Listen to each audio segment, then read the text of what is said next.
This Dijon? The powerful stuff. Powerful. When should decent people act against the abuses of the state?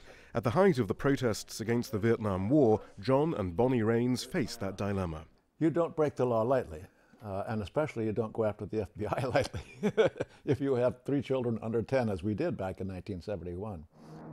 They became convinced that the FBI was spying on those protesting against government policy. They joined 6 other activists to find proof. Bonnie Raines was given the job of casing an FBI office to see if they could break in and steal that proof. She posed as a student researching opportunities for women at the agency. They didn't notice, apparently, that I never took my gloves off when I was taking notes in my notebook.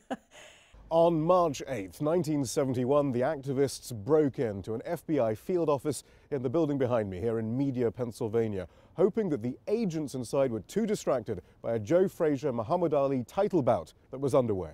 The documents they stole were a revelation. Not only was the FBI spying on activists, they were trying to destroy public figures through a program called COINTELPRO. That included attempting to blackmail Martin Luther King Jr. into committing suicide.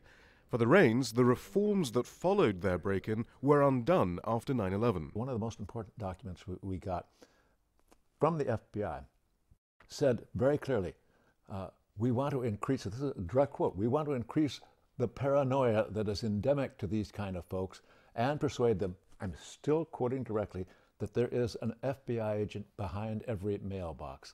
See, that's not surveillance, that's intimidation. The purpose was to stop dissent. Well, the same thing is going on now, and massive surveillance of mosques all across this country. And the purpose of that is there's an NSA guy looking over your shoulder every time you open your mouth. And they haven't really been able to cite any instances of preventing acts of terrorism with all of this massive surveillance. They see a direct line between their actions, now praised by the U.S. establishment, and the actions of whistleblower Edward Snowden. When the law is the crime, then you have to break that law in order to reveal the crime that's being enforced by that. I think that the same thing applies today. They'll always try it again, and you'll always have to go after them again. Shihab, Rattansi, Al Jazeera, Philadelphia.